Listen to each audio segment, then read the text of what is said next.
Salam, hər vaxtınız xeyir olsun, hörmətli televiziya tamaşaçıları. Dünya televiziyasına baxırsınız, efirdə DTV Aktualdır. DTV Aktual proqramında hər zaman aktual məsələlər müzakirə olunur. Böyük məmnuniyyətlə bugünkü efirimizin qonağını sizə təqdim edirəm. Qonağımız Milli Məclisin deputatı Aydın müəllim Mirzəcadədir. Aydın müəllim, xoş gördük sizi. Salam, xoş gördük. Yeni studiyamızda sizi salamlayıram. Çox bəyəndim yeni studiyamızı. Çox yaxşı tərtib olunubdur. İnanıram ki, əvvəlki studiyada olduğu kimi bu studiyada da maraqlı verilişlər təşkil edəcəksiniz. Təşəkkürlər. İcazənizlə söhbətimizə başlayaq. Mən şad olaram. Qeyd etdiyim kimi, aktual məsələlər ətrafında danışacağıq. Həftənin ilk günündə sizinlə görüşürük. Həftəmiz uğurlu olsun. 10 may tarixində Ulu Öndər dünyaya göz açıb. Dünya Azərbaycanlıları Ulu Öndərin 103-cü il dönümünü qeyd etdilər. Ulu Öndər müasir Azərbaycan dövlətçiliyinin memarı idi. Bugünkü uğurlarımızın təməli məhz Ulu Öndərin qoyduğu yolun davamıdır. Eşidək sizi. Tamam, düzgün deyirsiniz. Ulu Öndər Azərbaycan cəmiyyəti yaradıb.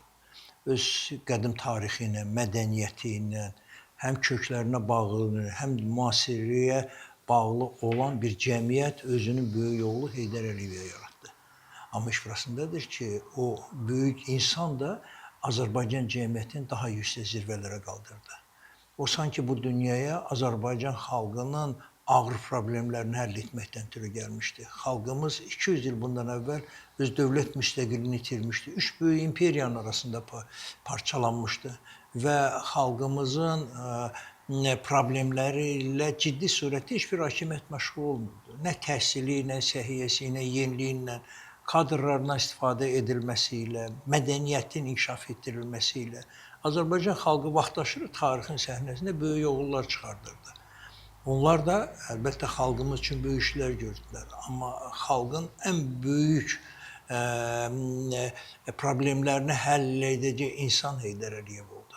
O çalışdığı bütün sahələrdə Azərbaycan xalqının tarixinə çox böyük töhfələr verdi. Təhlükəsizlik orqanlarında işləyərkən o təhlükəsizlik orqanlarını cəmiyyəti cəzalandıran orqandan cəmiyyəti qoruyan orqana çevirdi. Əgər Heydər Əliyev kimi böyük bir şəxs 30-cu illərdə olsaydı Hüseyn Cavidi itirməzdik, Mikayıl Müşfiqi itirməzdik, Almaz Yıldırım Azərbaycandan didərgin düşməzdi, Heydər Hüseynov özünə qəsd eləməzdi. Bizim böyük sənətkarlarımız küncə sıxılmazdı. Novruz bayramı bizə qadağan edilməzdi. Azərbaycan dili dövlət dili kimi işlənərdi və s. və s. Heydər Əliyev təhlükəsizlik orqanlarına çox sayda Azərbaycanlı gəncləri cəlb etdi. Və onlar da Heydər Əliyev kimi Azərbaycan xalqı üçün çalışmağa başladılar. Heydər Əliyev Sovet Azərbaycan rəhbərliyi Azərbaycanı geridə qalmış bir bölgədən inkişaf etmiş bir bölgəyə çevirdi. Əgər bir bölgəni 13 il ərzində inkişaf etmiş bir bölgəyə çevirmək mümkünsə, deməli bu bölgənin resursu var, bu bölgənin potensialı var. Sistem bunu inkişaf etdirməyə qoymur. Necə olur ki, 1968-ci ildə Azərbaycanda cəmsi 8 orta məktəb tikilir, 1970-ci ildə 80 orta məktəb tikilir. Tikə bilən xalq var, bacarır, edir. Sistem imkan vermirdi ki, bütün bunlar hamısı baş versin. 13 il ərzində Azərbaycanda 69-82-ci illərdə 800-dən çox orta məktəb tikildi. Hər məktəb 100-dən çox müəllim üçün iş yeridir. Hər məktəb artıq siniflərdə 45-50 nəfər deyil, 25-30 nəfər şagird olacaq. Heydər Əliyev 250 müəssisənin tikilməsinə nail oldu. Heydər Əliyev 6 yeni universitet açdırdı. Heydər Əliyev Azərbaycan mədəniyyət, incəsənət nümayəndələrinin esiri və dünya səviyyəsində tanınmasına nail oldu. Müslüm Maqomayev, Polad Bülbüloğlu, Zeynəb xanlar var, Lütfiyar İmanov. Bunların hamısı Heydər Əliyev sayəsində tanındı. Rəssamlarımız Tahir Salahov, Səttar Bəhlulzadə, Mikayıl Abdullah, bunlar hamısı Heydər Əliyevin sayəsində bunlar tanındılar. Onun 1971-ci ildə hakimiyyətə gəldikdən il yarım sonra Bakıda Cəmşid Naxçıvanında hərbi məktəb açdırması Azərbaycanlı gənclərin kütləvi surətdə zabit peşəsinə yiyələnməsinə səbəb oldu. Bəli, bəli. Həmin dövrün qaydalarına görə həmin məktəbi bitirənlər imtahansız daxili imtahanla ali hərbi məktəbə qəbul olunur. Heydər Əliyev bunu edə bildi və onun bacarığı SSR rəhbərliyini diqqətini cəlb etdi. O SSR rəhbərlərindən birinə çevirdi. SSR böyük böhran keçirirdi və Heydər Əliyev kimi bacarıqlı bir rəhbərə ehtiyac var idi. Və SSR səviyyəsində o artıq 35 sahəyə rəhbərlik edirdi. Hər sahədə bir yeniliklər edirdi. Və indiyə qədər də onu tanıyanlar Heydər Əliyev üsul idarəsi barəsində xüsusi olaraq danışırlar. O bir yenilik gətirdi. O bir modernçiliyin nə olduğunu SSR səviyyəsində gözləyir. Heç təsadüfi deyil ki, o zaman SSR-nin şərq siyasətinə Heydər Əliyev cavabdeh idi.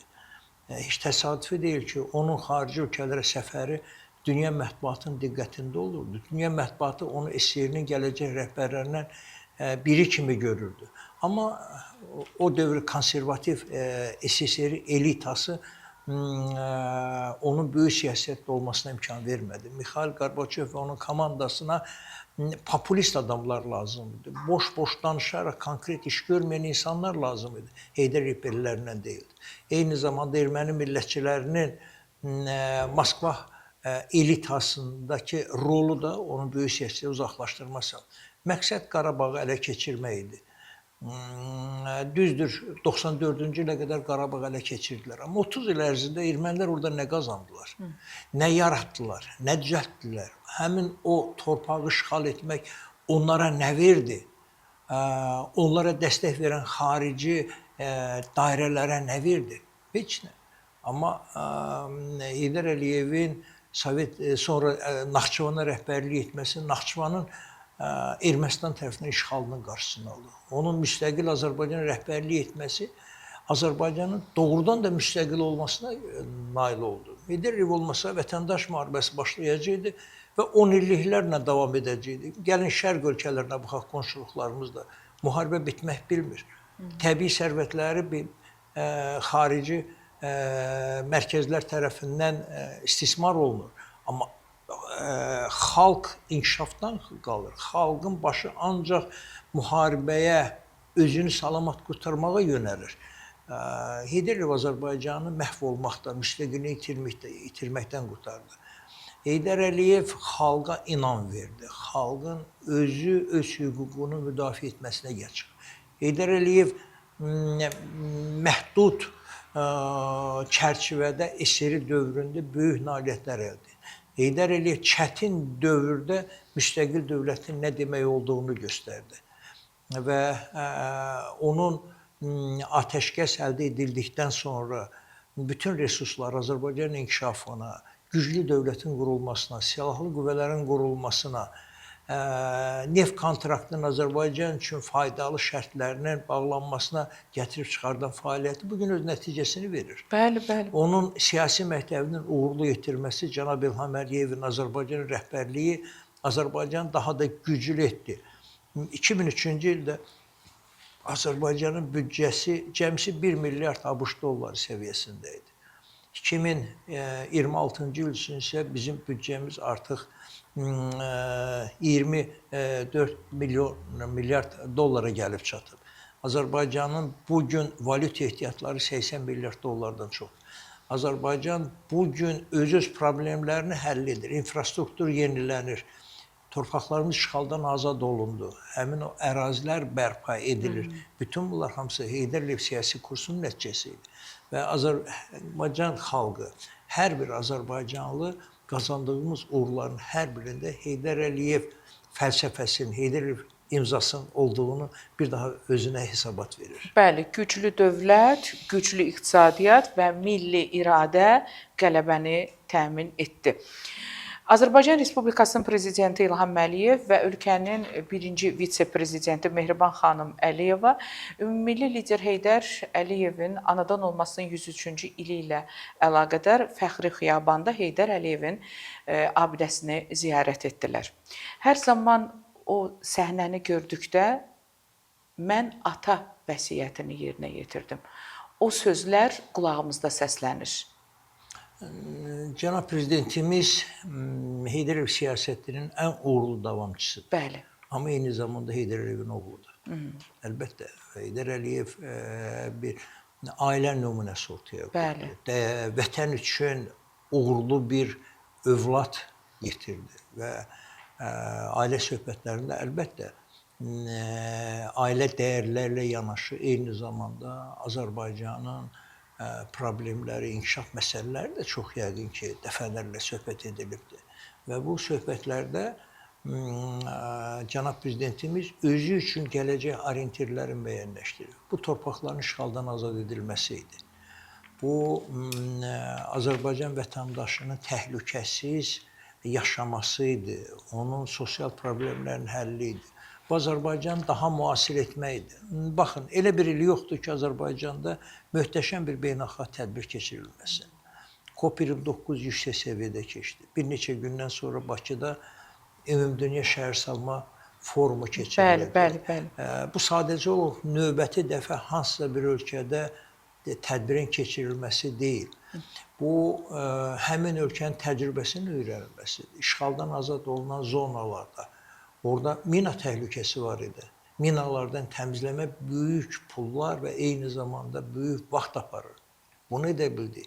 Amma bugün elə bir həftə, elə bir gün yoxdur ki, işğaldan azad olunan ərazilərə keçmiş məcburi köçkünlər qayıtmasınlar. Artıq orada 100 minə qədər insan yaşayır və işləyir. Və bu say durmadan artır.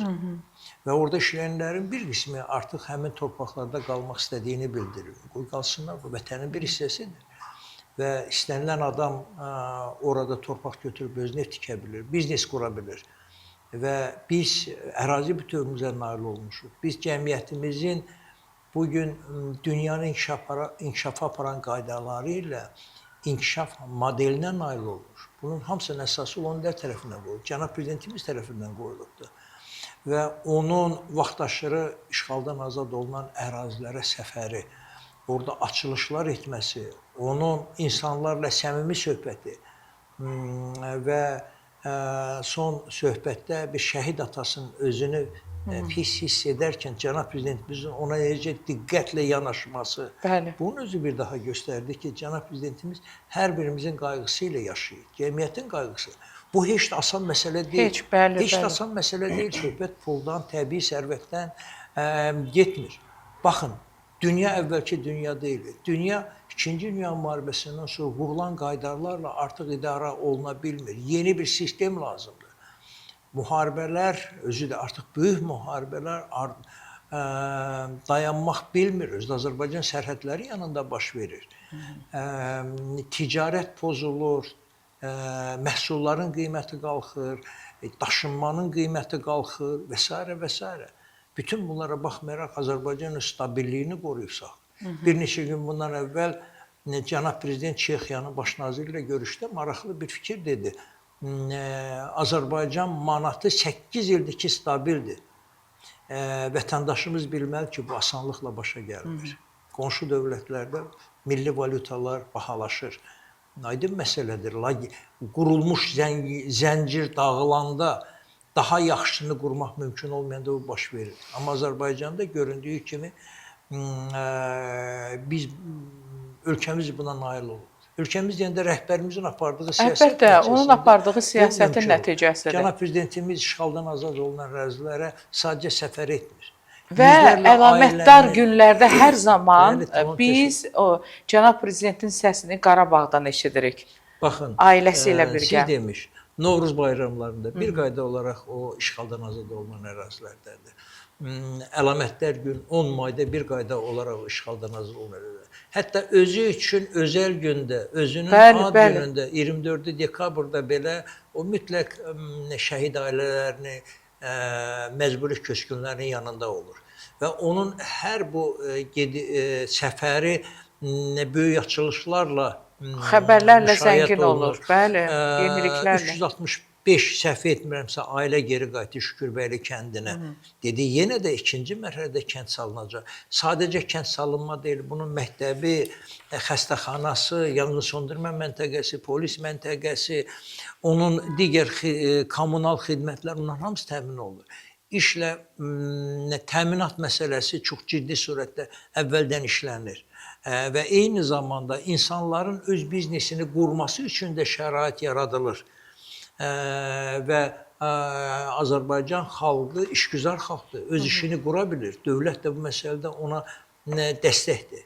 Yəni bugün inkişafımız bütün sahələrdə gedir. Qarabağ Universitetimizin açılması necə də möhtəşəm bir addımdır və həmin universitetin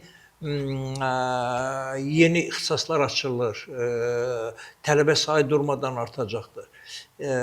Bir sözlə, Cənab Prezidentimizin əlamətdar günlərdə işğaldan azad olunan ərazilərə səfəri onu göstərir ki, Azərbaycan dövləti, Azərbaycan iqtidarı bugün o torpaqların məskunlaşmasına, orada həyatın qaynamasına böyük diqqət edir. Və o gün uzaqda deyil ki, axırıncı məcburi köçkün torpağına qayıdacaq. O gün uzaqda deyil ki, həmin bölgələrdə biz hamımızı sevindirəcək yeni xəbərlər eşidəcəyik. Cənab Prezident Zəngilanda oldu, Cəbrayılda oldu, Şükürbəyli kəndində oldu, insanlarla görüşdü. O insanların üzündəki sevinci, gözlərindəki sevinci biz kamera, efir vasitəsilə izlədikdə qürurlanırıq. Təsəvvür eləyin ki, canlı bu hadisənin şahidi olanda bu artıq tamamilə başqa bir hissdir. İnsanlar sevinir. İnsanlar özünü xoşbəxt sanır ki, doğma ellərində, obalarındadılar. İnsanlar daha arxayındır ki, onların arxasında dövlət başçısı durur. İnsanlar rahat yaşayırlar ki, onlar təhlükəsiz məkandadılar. Yəni, onlara heç bir təhlükə yoxdur ki, onlar narahat olsunlar. Evlər tikilir, bağçalar tikilir, məktəblər tikilir, universitet artıq istifadədədir. Bunların hamısı yeni Azərbaycanın yeni bir səhifəsidir.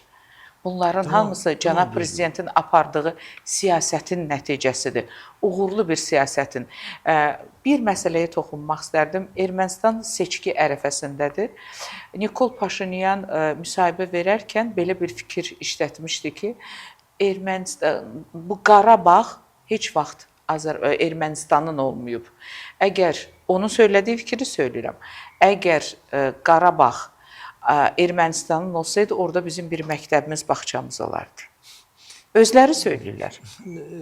Tamam düzgün. İş bundadır ki, erməni ifrat millətçiliyi müəyyən bir dövr erməni cəmiyyətini öz təsir altına ala bildi. Burada Moskvanın da böyük rol oldu. Onlar Qafqazı sanki Ermənistana, erməni millətçilərinə tapşırmışdılar. Bu təkcə Sovet dövründə deyildi. Çar dövründə də erməni tacirlərinə xüsusi imtiyazlar verilirdi, torpaqlar verilirdi, onlar vəzifəyə çəkilirdi. Məsələn, Çar dövründə Çar yanında Dövlət Şurası deyilən 30 nəfərlik bir məşvərət şurası vardı. Onun bir üzvü həmişə erməni generalı olurdu. Və yaxud da ki, Bolşevik hakimiyyəti qurulandan sonra Fövqəladə Komissiyanın sədri Dzerjinskinin sağ əli xarici kəşfiyyatın rəhbəri erməni idi. Stalinin yanında Mikoyandan başqa çox sayda digər rangca bir qədər aşağı olan erməni millətçilər vardı. Onlar özlərini hakimiyyətə bu və ya digər yollarla sala bilirdilər. Və Ermənistan özü istiri büdcəsini heç nə verməsə də, amma istiri büdcəsinə qat-qat artıq imkanlar əldə edə bilirdi. Və süni surətdə 1923-cü ildə Dağlıq Qarabağ Muxtar Vilayəti yaradıldı. Bütün resurslar ora gedirdi. Bu azmış kimi onlar artıq həmin Qarabağ özünə birləşdirmək istədilər. Onlar Azərbaycanın bu və digər bölgəsininkini, hətta Bakını, Gəncəni belə özününki elan edirdilər. Və onlara dəstək verilirdi. Azərbaycan ruhunu burada zəiflətmək üçün, Türkiyə-Azərbaycan körpüsünün salınmasına imkan vermək üçün. Amma nəyə gətirib çıxartdı? Özlərinin məğlubiyyətinə gətirib çıxartdı. Onlardan da ölən oldu. 100 milyardlarla dollar resursları boş-boşuna sərf olundu. Və sonda Azərbaycan xalqı öz hüquqlarını bərpa etdi. Ərazi bütövlüyünü bərpa etdi. Bugün onlar sərhəddən o tərəfindən bura baxırlar. Və az da olsa Ermənistan cəmiyyətinin bir hissəsi Dağlıq Qarabağ məsələsinin özlərinin qazdığı və özlərinin düşdüyü bir quyu olduğunun fərqindədirlər. Təsəvvür edək ki, həmin o məsələ olmayaydı, respublikalar müstəqil olacaqdı, bugün Azərbaycan Ermənistana kredit verə bilərdi. Ermənilər sakit şəkildə Bakıda, Xankəndində yaşaya bilərlər. İstəmədilər. Özləri bu konflikti yaratdılar və Azərbaycan xalqı onların yerini göstərdi. Elə indinin özündə də orada hələ də sakitləşməyən qüvvələr var. Cənab Prezidentimiz məcburi köçkünlərlə söhbətdə maraqlı bir ifadə işlətdi. Əgər Avropadan gəlib Ermənistan tərəfdən bizə nəzarət edirlər, bir güllə atsaq onların izi tozu da qalmayacaq. Yəni bizim gücümüz kifayət qədər var, Azərbaycanla zarafat etməyə çalışmasınlar, biz onlara layiqli cavablarını verəcəyik. Sakitləşməlidirlər, başa düşməlidirlər ki, Azərbaycanla, Türkiyə ilə ancaq dost olmaq olar, normal qonşuluq münasibətləri qurmaq olar.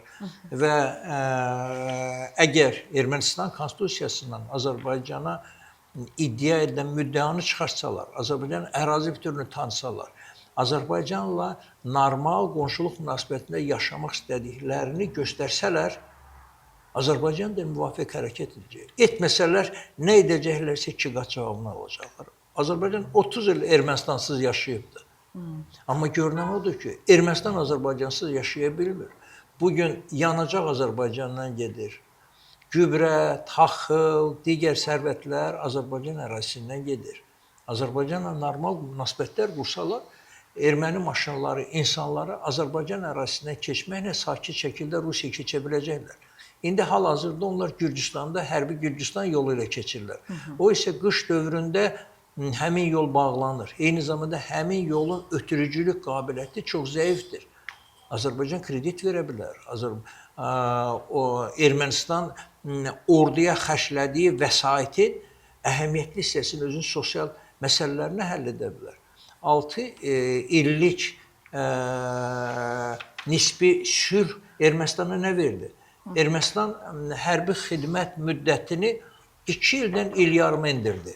Yəni bunu özü göstərir ki, Azərbaycanla sülhlə yaşamaq lazımdır. Bəli. Azərbaycan ərazisinə, tarixinə, mədəniyyətinə iddia etmək lazım deyil. Biz bilirik, nə bizimkidir, nə bizimki deyil. Biz Ermənistan ərazisində girməmişik, Ermənistandan nəsə xüsusi tələb etmirik, amma bizə aid olanı da Ermənistana və digərlərinə heç vaxt verməyəcəyik. Təşəkkür edirəm. Aydın müəllim Mirzəzadə Milli Məclisinin deputatı bugünkü efirimizin qonağı idi. Aktual məsələlər ətrafında danışdıq. Minnətdaram sizə. Bizi ayrılan efir vaxtı sona çatdı, hörmətli izləyicilərimiz. Dünya Televiziyasının efirində DTV Aktualı izlədiniz. Diqqətinizə görə təşəkkür edirik. Sağ olun.